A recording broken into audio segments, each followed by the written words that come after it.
You're Fat Joe the artist, you're doing Terror Squad. What inspired you to move over to the business side and be a CEO and be a director and be a leader? What inspired I've that? always been an entrepreneur, man. Since I was little, growing up in my family, my father got laid off. We used to sell toys in the winter. We used to sell ices in the summer by Crotona Pool.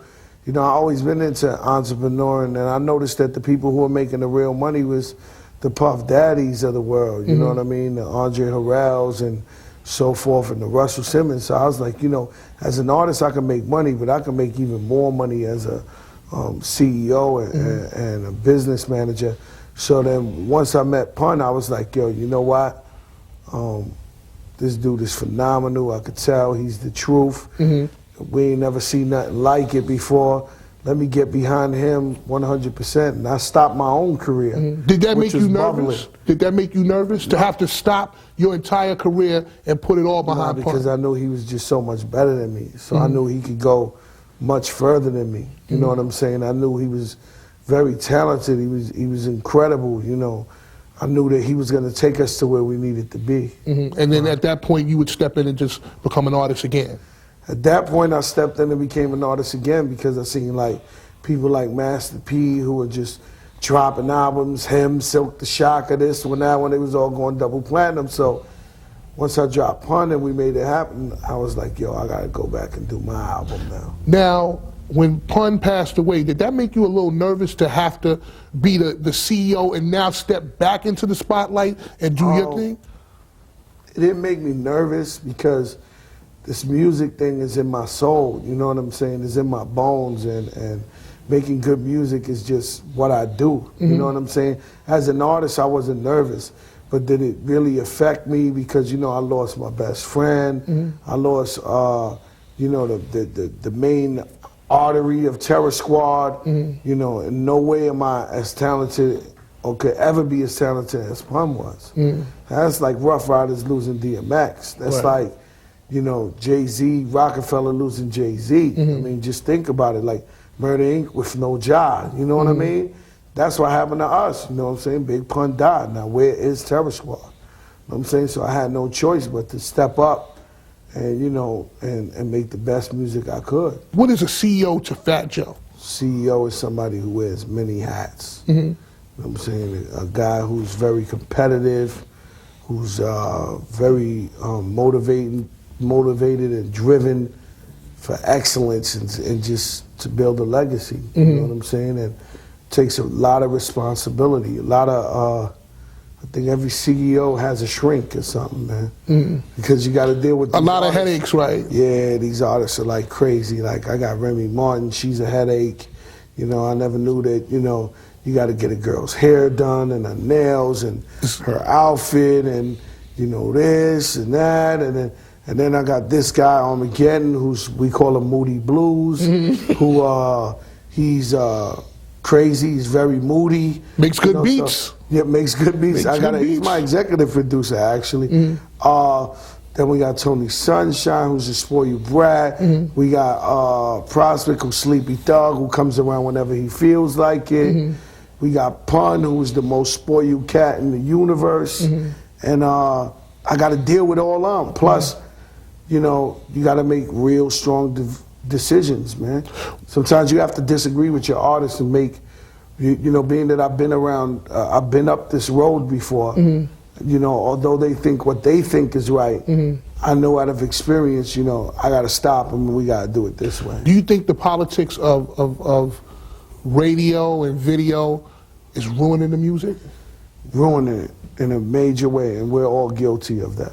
Because we all want money and we all fall in. Yesterday, I had a real soul check. My publicist threw her birthday party, and it was in Joe's Pub downtown. For those of you who don't know where that's at, that's in Manhattan. And the DJ, what was her name, Beverly Bond, was playing old Diamond D records and playing all the stuff that I used to love in my heart, you know what I'm saying? And that's where I come from, digging in the crates and just that era with Black Moon and all that. And myself, I was feeling like, damn, man, where's the Jigga, man? Where's the Ja Rule? Where's everything I'm brainwashed to hearing on the radio? You know what I'm saying? This is where I come from. This is what I used to love. So I'm guilty of it too. I'm sitting in there going crazy, like, yo, B, would they hurry up and play something, some Nori or something? And I'm like, damn. I was asking myself, I was bugging with myself, like, man, this is where I come from. This is what I love, this kind of music, and I'm brainwashed now. As the head of Terror Squad, how are you able to balance doing the music and doing the business? Because now, as very the head, hard. as the head, you It's got to very- worry about certain things. You got to worry not about making the music, but the marketing. How many units am I going to sell? Am I going to recoup? I'm a marketing genius, B. You know what I'm saying? Whether people understand it or not, they don't. Being a marketing genius is for one to have balls, for two be creative, and number three is common sense. People spend millions and millions of dollars trying to market and promote things where the things be right under their noses. You know what I'm saying? Terror Squad was the first to put stickers up on them light poles on the side of highways. The Big Pun campaign could never be duplicated. We were the first to use the poster boards.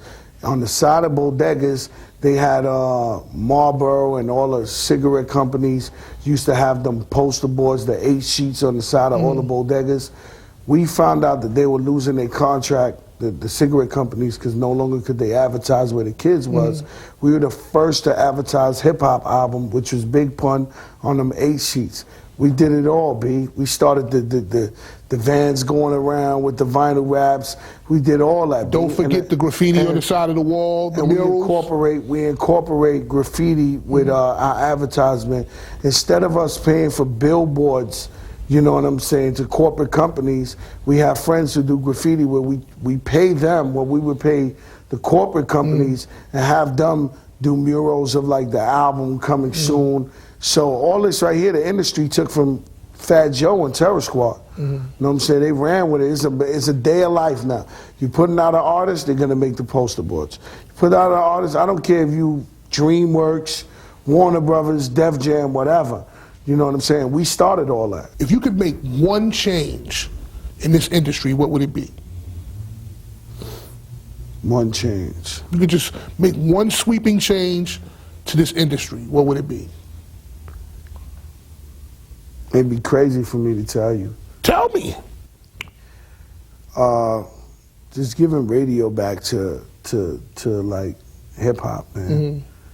Where now, you know, program directors are running the mix show. DJs telling them, yo, just play the hits that we play all day. How do we find the new? If we have to play the hits. New Fat Joes or the Big Puns or because if you're not clicked up, if you're not down with Terror Squad or Rough Rider, Rockefeller, or Murder Inc., how do you get your records played? And that's the most concerning part of preserving hip hop to me. You know what I mean? Where back in the days, KRS-One, like imagine if you had to be down with somebody. He came in the game, Boogie Down Production. He had nobody. Right. We would have never heard The Bridge Is Over. We would have never heard South Bronx. As an executive, how do you want to be remembered?